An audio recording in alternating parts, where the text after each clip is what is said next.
अस्सलामुअलैकुम, नमस्कार। मैं हूं रहबत सिवारी और आप देख रहे हैं ADTV 72 नेटवर्क। किसी भी समाज, प्रदेश व देश का विकास पूरी तरह से निर्भर करता है शिक्षा पर, एजुकेशन पर। समाज, देश, प्रदेश का विकास तभी संभव है जब 100% शिक्षा हासिल करें लोग, और 100% साक्षरता का जो प्रतिशत है, परसेंटेज है, वो 100% हो। और वो भी शिक्षा जो हासिल किया जाए वो गुणवत्तापरक शिक्षा हासिल किया जाए, तभी समाज का, प्रदेश का और देश का विकास पूरी तरह से संभव हो सकेगा। और यही वजह है कि जितने भी विकसित देश हैं वहाँ पर ज़्यादातर ज़ोर है सिर्फ़ और सिर्फ एजुकेशन पर, क्योंकि उनको मालूम है कि अगर 100% साक्षरता होगी तभी समाज का या देश का विकास हो सकता है।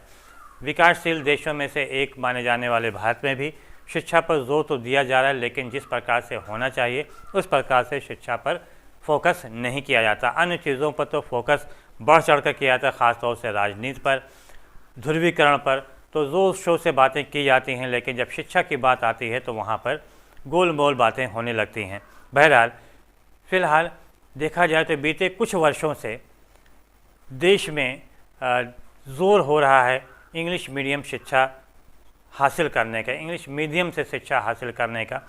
और ज़्यादातर देखा जाए तो इंग्लिश मीडियम शिक्षा ने शिक्षा क्षेत्र को एक नए मोड़ पर लाके खड़ा कर दिया है, और साथ ही इंग्लिश मीडियम से शिक्षा हासिल करना एक स्टैंडर्ड का प्रतीक चिन्ह भी बनकर रह गया है।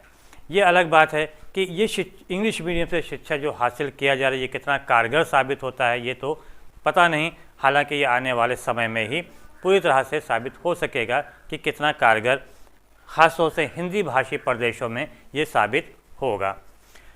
बात उत्तर प्रदेश से किया जाए तो यहाँ पर भी जो सरकारी स्कूल हैं, परिषदीय विद्यालय हैं, यहाँ के छात्र छात्राओं व उनके अभिभावकों का सपना था कि जिस प्रकार से इंग्लिश मीडियम में अच्छे बच्चे पढ़ रहे हैं, अंग्रेज़ी माध्यम से पढ़ रहे हैं, उनके भी बच्चे अंग्रेज़ी माध्यम से शिक्षा हासिल करें।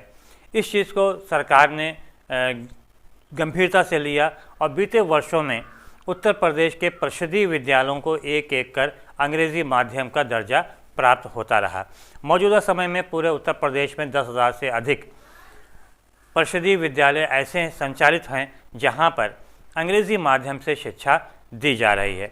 इन परिषदीय विद्यालयों में विद्यालय वही है, बच्चे वही हैं, छात्र छात्राएँ वही हैं, शिक्षक वही हैं, लेकिन अगर बदला है तो सिर्फ़ और सिर्फ उनके हाथों में अंग्रेज़ी माध्यम की किताबों को दे दिया गया है। अंग्रेज़ी माध्यम में परिषदीय विद्यालयों को बदला तो गया, अचानक छात्र छात्राओं के हाथों में अंग्रेज़ी माध्यम की पुस्तकें तो थमा दी गईं, लेकिन जो गुणवत्ता होनी चाहिए शिक्षा का उसके ऊपर किसी प्रकार का फोकस नहीं किया गया। यही वजह रही कि परिषदीय विद्यालय तो अंग्रेज़ी माध्यम से संचालित हुए, नाम ज़रूर हो गया, बड़े बड़े बोर्ड टंग गए स्कूल के सामने कि ये परिषदीय विद्यालय, प्राथमिक व उच्च प्राथमिक विद्यालय अंग्रेज़ी माध्यम से संचालित हो रहे हैं, लेकिन वहाँ पे जो शिक्षा का स्तर है अंग्रेज़ी माध्यम का जिस प्रकार से होना चाहिए उस प्रकार से नहीं रहा। ना तो उठने बैठने के तरीके में कोई परिवर्तन आया, ना उनके MDM में किसी प्रकार का परिवर्तन आया, ना उनके बैग में परिवर्तन आया, ना उनके ड्रेस में परिवर्तन आया, ना शिक्षक में परिवर्तन आया और ना छात्र छात्राओं में परिवर्तन आया, ना उनके माहौल में परिवर्तन आया। जो माहौल था, घर का माहौल, गाँव का माहौल जिस प्रकार था उसी प्रकार का माहौल आज भी कायम है। थोड़ा 19-20 का अंतर ज़रूर हुआ होगा। ऐसे में अचानक उनके हाथों में इंग्लिश माध्यम की, अंग्रेज़ी माध्यम की किताबें आ जाने से ये ज़रूर हो गया कि उनका वो सपना पूरा हो गया कि वो अंग्रेज़ी माध्यम से पढ़ाई करें। अभिभावकों का भी सीना चौड़ा हो गया और वो भी उन्होंने भी एक स्टैंडर्ड बना लिया कि हाँ, हमारा बच्चा भी अंग्रेज़ी माध्यम से परिषदीय विद्यालय में ही सही, लेकिन अंग्रेज़ी माध्यम से वो पढ़ रहा है। 2 दिन पूर्व उत्तर प्रदेश सरकार ने एक बार फिर से ये निर्णय लिया कि जो अंग्रेज़ी माध्यम के परिषदीय विद्यालय संचालित हैं उनको फिर से उनका ये दर्जा वापस ले लिया जाए और फिर एक बार फिर से वहाँ पे मातृभाषा हिंदी में ही वहाँ पे शिक्षा दी जाए। मौजूदा समय में अगर देखा जाए तो उत्तर प्रदेश में 10,000 से अधिक ऐसे परिषदीय विद्यालय से प्राथमिक व उच्च प्राथमिक विद्यालय हैं जिन्हें अंग्रेज़ी माध्यम का दर्जा प्राप्त है। ऐसे विद्यालयों में औसतन 200 से 300 बच्चे पढ़ रहे हैं और जो अंग्रेज़ी, जिनके हाथों में अंग्रेज़ी माध्यम की किताबें मौजूद हैं। नए शिक्षा सत्र में क्योंकि कोरोना संकट के चलते अभी तक विद्यालय ही बंद चल रहे थे, अब एक बार फिर से एक एक कर विद्यालय खुल रहे हैं और 1 सितंबर से फिर से सारे विद्यालय खोले जा रहे हैं। ऐसे में ज़्यादातर विद्यालयों में अंग्रेज़ी माध्यम की किताबें भी पहुंच चुकी हैं। लेकिन इस बीच 2 दिन पूर्व सरकार ने जो निर्णय लिया कि ऐसे परिषदीय विद्यालय जिन्हें अंग्रेज़ी माध्यम का दर्जा प्राप्त है, उस अंग्रेज़ी माध्यम को समाप्त किया जाए और एक बार फिर से वहाँ पर हिंदी में ही, मातृभाषा हिंदी में ही वहाँ पर बच्चों को शिक्षा दिया जाए। यहाँ पे तर्क ये दिया गया कि ग्रामीण क्षेत्रों के जो परिषदीय विद्यालय हैं वहाँ पर शिक्षकों की संख्या ज़रूरत से ज़्यादा हो गई है, जबकि जो शहरी क्षेत्र के परिषदीय विद्यालय वहाँ पे शिक्षकों की संख्या कम है। ऐसे में यदि ये मातृभाषा में फिर से पढ़ाई वहाँ पे होने लगेगी, जो शहरी क्षेत्र में या अन्य जिन विद्यालयों को अंग्रेज़ी माध्यम का दर्जा दिया गया है, तो जो ग्रामीण क्षेत्र के शिक्षक हैं उनको इन शहरी क्षेत्र के विद्यालयों में या अंग्रेज़ी माध्यम की जो बदल के फिर से हिंदी माध्यम किया जा रहा है की योजना है, वहाँ पे उन शिक्षकों को उनकी तैनाती किया जा सकेगा, समायोजन उनका किया जा सके, ये तर्क दिया जा रहा है। लेकिन फिर यहाँ पे ये सवाल उठता है कि पूर्व के वर्षों में जब यही विद्यालय हिंदी मीडियम से संचालित थे, उस समय अचानक ये प्रस्ताव लाकर और निर्णय लाकर उनके हाथों में अंग्रेज़ी माध्यम की किताबों को थमा दिया गया। अब फिर से एक बार, जबकि वो धीरे धीरे इसके आदी हो चले हैं, एक बार फिर से उनके हाथों में हिंदी माध्यम की किताबें थमा दी जाएंगी, तो क्या ऐसे बच्चों का जो भविष्य है वो कैसा होगा, इसका अंदाज़ा आप सहज ही लगा सकते हैं।